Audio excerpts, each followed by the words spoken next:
आघाडीच्या वतीने आज या हुतात्मा आज आपण सर्वजण जमलेला आहे.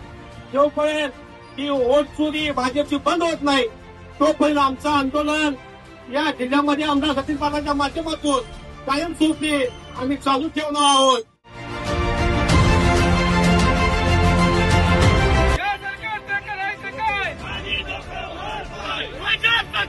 करायचं काय?